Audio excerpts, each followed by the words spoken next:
Rain pounded against the windows across Chicago at 11 p.m. Neon lights reflected off the cold, rain-soaked streets. Somewhere in the storm, the wail of an ambulance siren echoed through the night. Emily Carter sat alone in her small downtown apartment. She was still wearing her hospital scrubs after a 14-hour shift. Her phone rang. An unknown number. Emily frowned before answering. "Hello? Are you a relative of Ethan Brooks?" Her entire body froze. It had been 3 years. 3 years since she had last heard that name. The man who had vanished from her life without a single explanation. He was just involved in a serious accident. He's currently in emergency surgery at St. Mercy Hospital. Emily went completely numb. Outside, thunder roared across the sky. 15 minutes later, she sped through the pouring rain, her trembling hands gripping the steering wheel. Old memories flooded her mind. Ethan's smile, the engagement ring, and the night he disappeared. The hospital glowed stark white beneath the stormy night. Emily rushed down the emergency hallway, breathing hard. Then she stopped cold. Outside the operating room, a strange woman was signing consent forms for Ethan. Her hand trembled as she wrote the word, wife. Wife. Emily felt every sound around her disappear. But the thing that truly shattered her wasn't the fact that Ethan had a new wife. It was the secret he had been hiding for the past 3 years. A secret that could destroy everything she had ever believed love was. 3 years earlier, Emily had once believed she was the luckiest woman in Chicago. She met Ethan Brooks during a bitterly cold winter in a small cafe near the Chicago River. At the time, Emily was still a medical resident, constantly pulling all-night shifts at the hospital.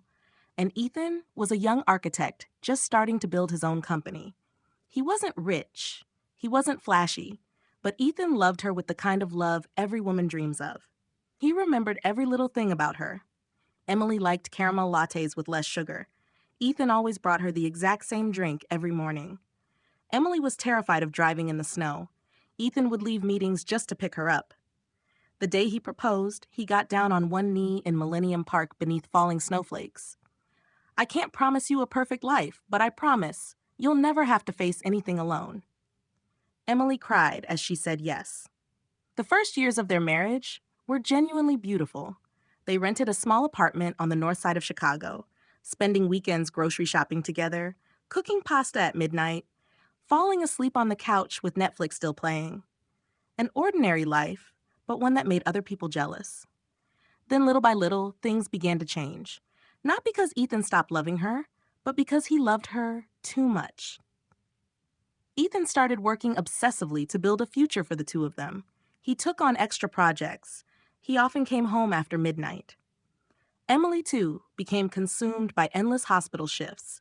They still lived together, but it felt like they were two strangers merely passing through each other's lives. Cold dinners left untouched on the table, text messages answered hours later, hugs that slowly became mechanical. Emily began to feel trapped. She missed feeling noticed, being pursued, feeling attractive again. One Friday night, her best friend Olivia dragged her to a downtown bar. "You need to get out and relax. Think of it as harmless fun," Emily laughed. "Olivia, I'm married. Relax, it's just a few drinks." Emily truly believed that was all it would be. Until that fateful night. After the bar, a group of friends invited everyone to an after-party on a hotel rooftop. Emily drank a little too much. The music, the lights, the laughter echoing across the rooftop overlooking the glowing Chicago skyline. A stranger kept making her laugh with jokes all night long. Then the group took a photo together. And in the exact moment that man casually wrapped an arm around Emily's waist, someone posted the picture on Instagram. At that exact moment, Ethan was standing in the hotel lobby. He had come to pick her up, still holding the strawberry cheesecake she loved. The second he saw the photo on his phone, Ethan went completely still. He didn't call her. He didn't go upstairs to the rooftop. He didn't get angry. He simply stood there silently in the rain for a very long time. The next morning, Emily woke up and went home. The apartment was terrifyingly quiet. Ethan's wedding ring sat on the kitchen table. Beside it was a short note. "Maybe you'll be happier without me." And then he disappeared. No one knew where Ethan Brooks had gone. No explanation, no phone calls, no returning. He took off his wedding ring and vanished from her life. The hallway at St. Mercy Hospital felt unbearably cold. Harsh white lights reflected across the polished tile floors. The steady beeping of monitors echoed from distant emergency rooms. Emily stood frozen outside the operating room. Through the fogged glass, she could see Ethan lying motionless on a gurney. The man who used to hold her through endless Chicago winters was now covered in blood and IV lines. "Emily," a voice called out behind her. She turned around. "Olivia, the same best friend from years ago." Emily frowned. "What are you doing here?" Olivia looked at her for a few seconds before letting out a heavy sigh. "Because Ethan is my brother-in-law." Emily felt as if all the air had been ripped from her lungs. Slowly, Olivia glanced toward the woman sitting outside the hallway, the woman who had signed the surgical consent forms earlier. "Mia is my cousin." Emily went completely still. "So that means?" "They've been married for almost 2 years." Suddenly, the monitor inside the operating room started beeping faster. Beep, beep, beep. Emily turned toward the glass doors. Doctors began rushing frantically around the room. A nurse hurried outside. "Is anyone here related to Ethan Brooks? The patient is losing a dangerous amount of blood. We need AB negative blood immediately." Mia jumped to her feet. I'm not a match." She was trembling so badly she could barely stand. Emily clenched her hands tightly. AB negative. She remembered it perfectly. Years ago, Ethan used to joke that in all of Chicago, she was probably the only person whose blood matched his. No one said a word. No one looked at her.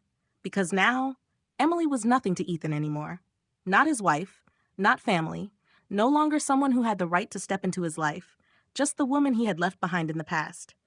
But a few seconds later, Emily slowly took off her coat. Her voice came out rough and shaky. "Take my blood." Olivia froze. "Emily? Save him first." She sat down in the donation chair, watching the dark red blood flow through the tube.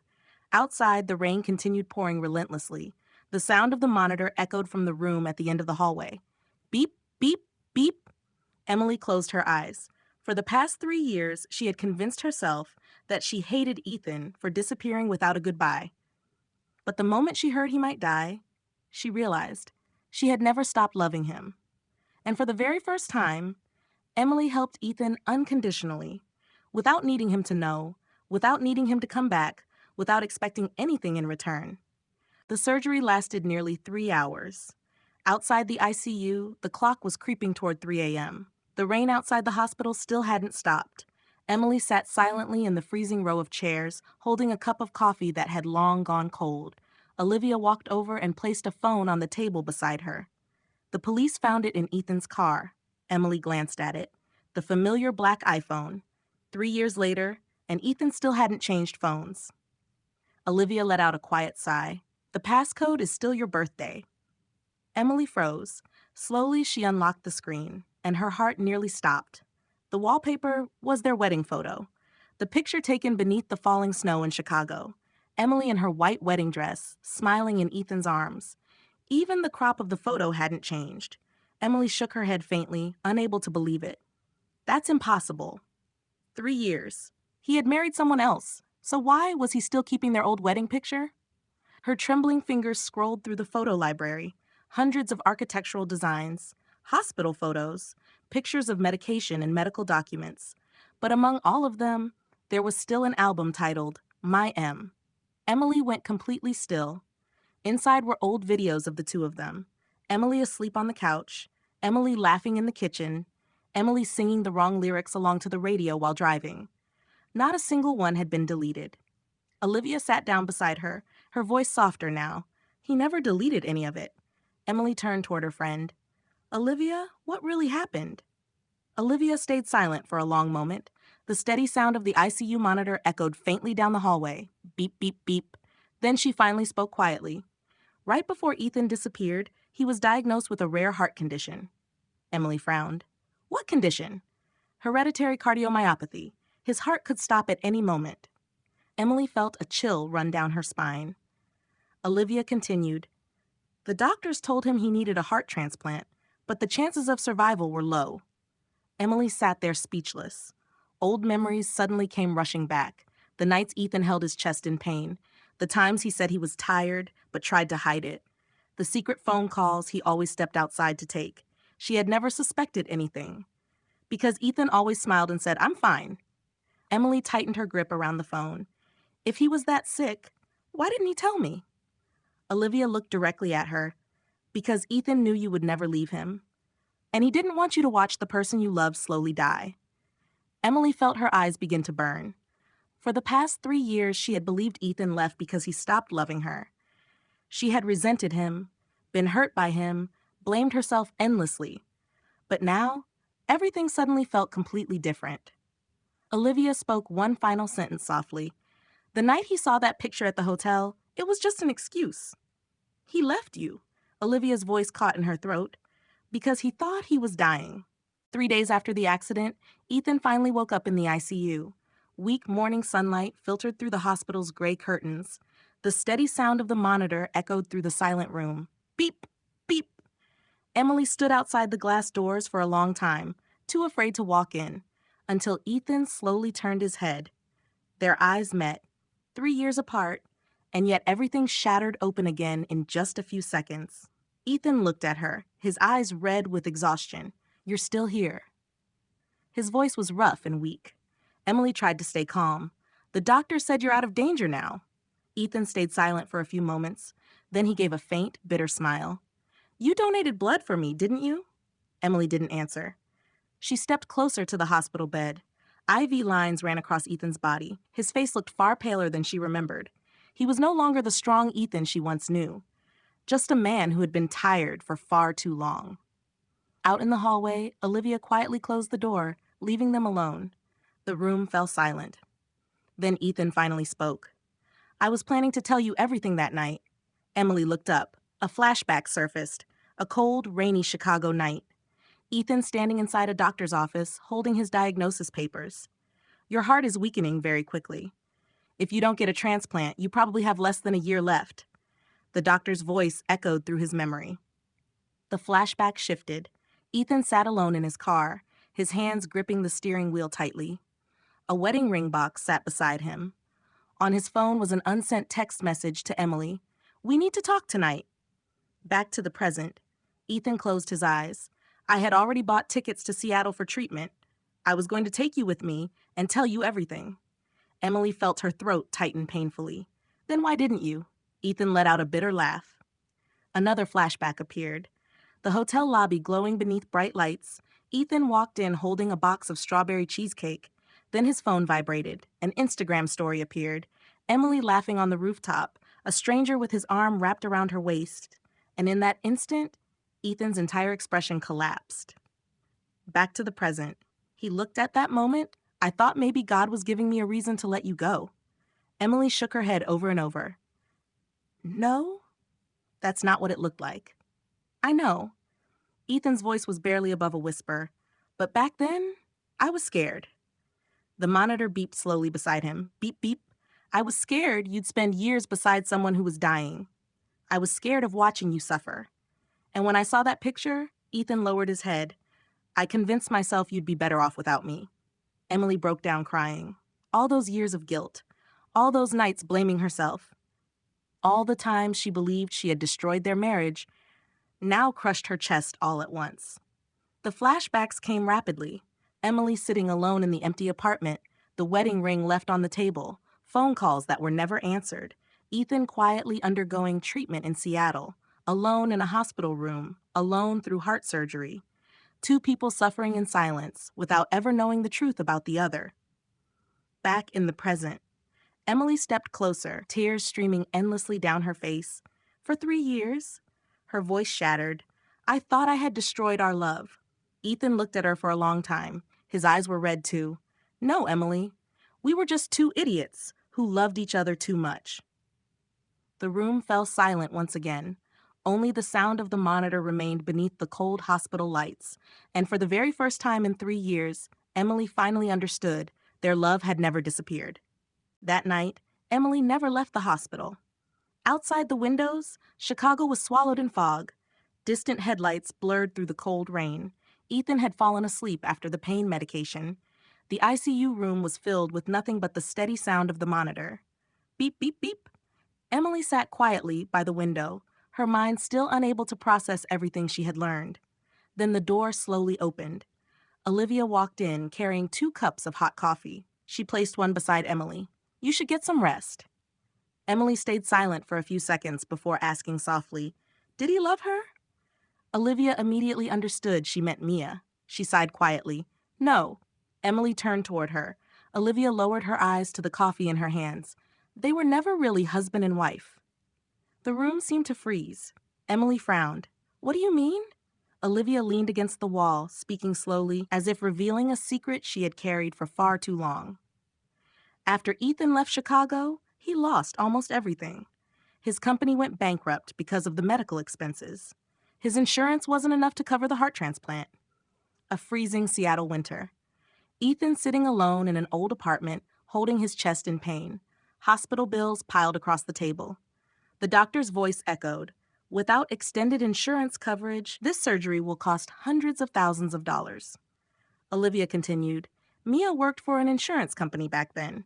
She offered to marry him on paper so he could qualify for medical coverage." Emily sat there speechless. "That's all it was?" Olivia nodded. "They never lived like a married couple. It was just a legal marriage to save his life." The monitor echoed through the long silence. Emily glanced toward Ethan, sleeping peacefully. His face looked pale beneath the hospital lights. For the past 3 years, he had carried all of this completely alone. But then Olivia spoke again, slowly. "There's something Ethan doesn't know."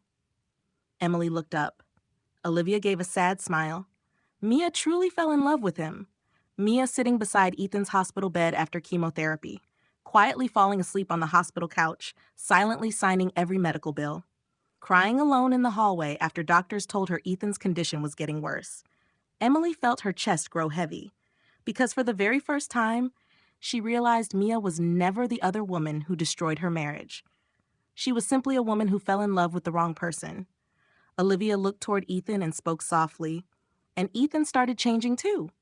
Emily remained silent. "He always said he still loved you." But people can't stay emotionally untouched forever by someone who stands beside them through their darkest moments. Emily lowered her head. She understood that better than anyone. Olivia continued quietly. "Ethan tried to keep his distance, but little by little, he started feeling guilty. Toward you. And toward Mia." Outside, the rain began pouring harder again. Inside the hospital room, Ethan shifted slightly in his sleep. Emily looked at the man she had once loved more than anything in her life. 3 years ago, she thought everything was simply betrayal. But now, everything had become far more complicated. Olivia stopped at the doorway before leaving. Without turning around, she said one last thing. "There was a time Ethan told me he doesn't know where his heart belongs anymore. He doesn't know who his heart belongs to now." 1 week later, Ethan was moved into a recovery room. Snow had begun falling across Chicago. The hospital room was so quiet that the soft hum of the heater in the corner was the only sound. Emily stood outside the door for a long time. In her hands was the coffee Ethan used to love, a caramel latte, less sugar, 3 years later, and she still remembered. Ethan sat propped up against the hospital bed, much thinner than before. Bandages still covered his chest from the surgery. He watched her walk in, his eyes slowly settling on the cup of coffee. Then he gave a faint smile. "You still remember." Emily placed the coffee on the table. "There are some things I never forgot." Neither of them said anything else. The silence between them felt heavier than any argument they had ever had. Outside the window, snow blanketed the streets of Chicago in white. Emily sat down beside the bed. Her eyes were red from too many sleepless nights. "Ethan." Her voice trembled softly. "If you had told me the truth back then, I never would have let you go through it alone." Ethan lowered his head. "I know." "Then why can't we try again?" The room instantly fell silent. The monitor beeped slowly beside them. Beep, beep. Emily looked at him. For the first time in 3 years, she no longer wanted to blame him. She only wanted the man in front of her to come back. Even if it was only once. "We still love each other." Her voice nearly broke apart. "Don't we?" Ethan closed his eyes for a long moment. Then he gave a small nod. "I never stopped loving you." Tears immediately fell from Emily's eyes, but Ethan continued, "That's the problem." Emily froze. Ethan stared out the snow-covered window. 3 years ago, I loved you with everything I had. I thought if I loved hard enough, everything would somehow work out. But then I realized love doesn't always save people. Emily shook her head. Don't talk like everything's already over. Isn't it? Ethan's voice was quiet, but painfully so. He looked directly at her. Emily, you're still in love with the memory of me. And me. Ethan let out a sad, exhausted smile. I'm not that man anymore. Emily tightened her grip around his hand. I don't care.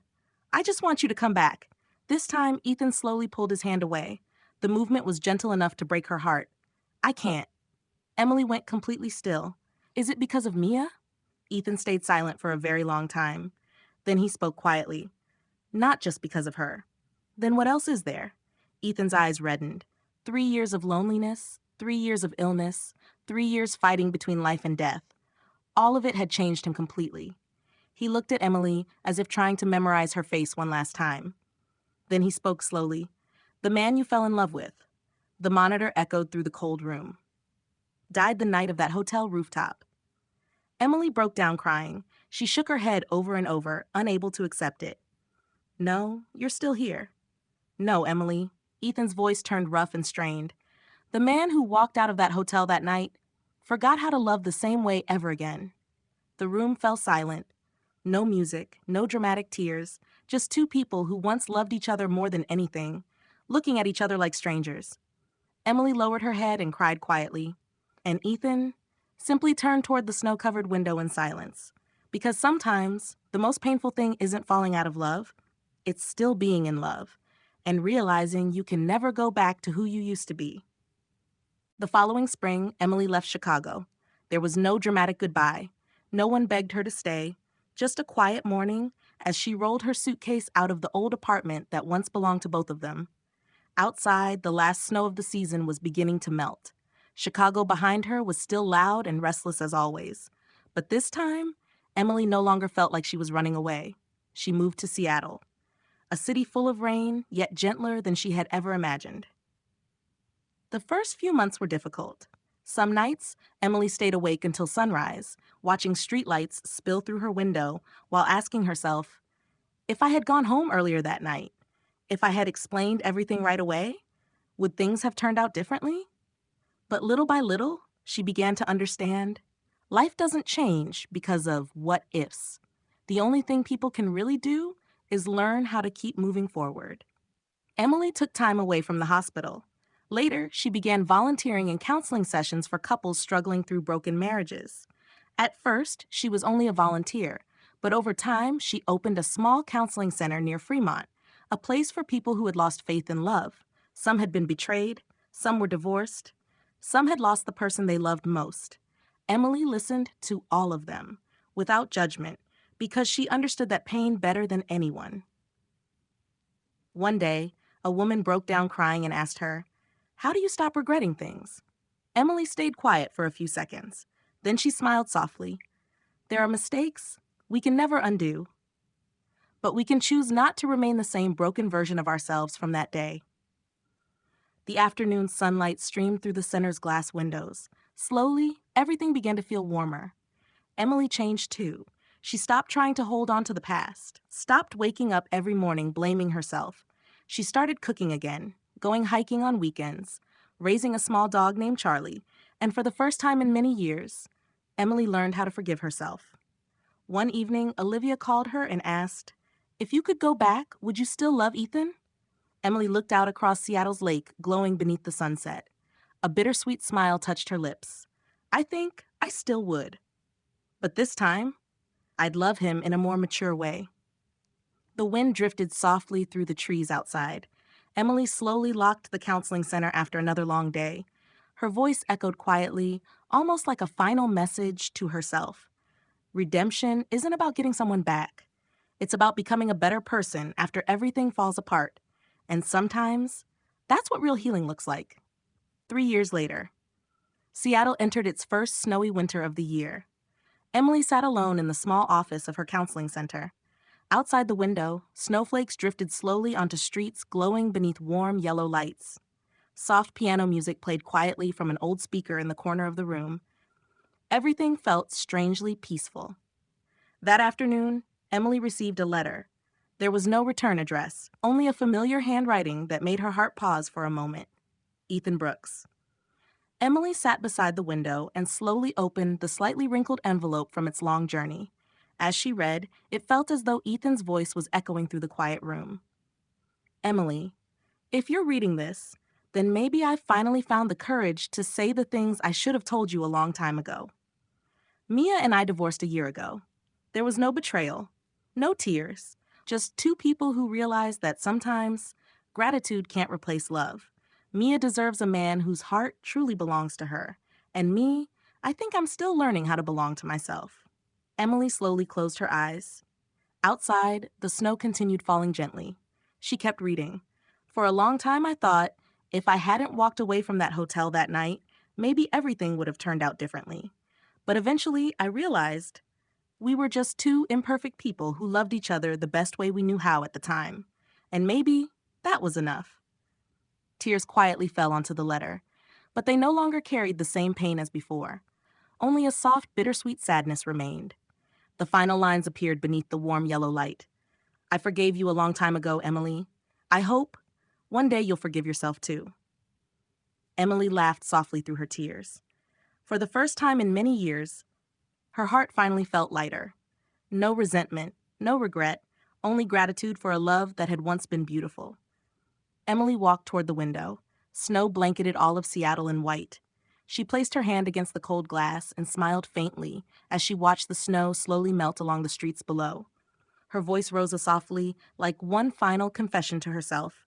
There are some people we spend an entire lifetime learning how to let go of. The screen slowly faded to black. The sound of piano music lingered gently against the snowy scene outside the window. Fade out. If you've ever loved someone deeply, leave a comment below, and don't forget to like and subscribe for more emotional stories like this one.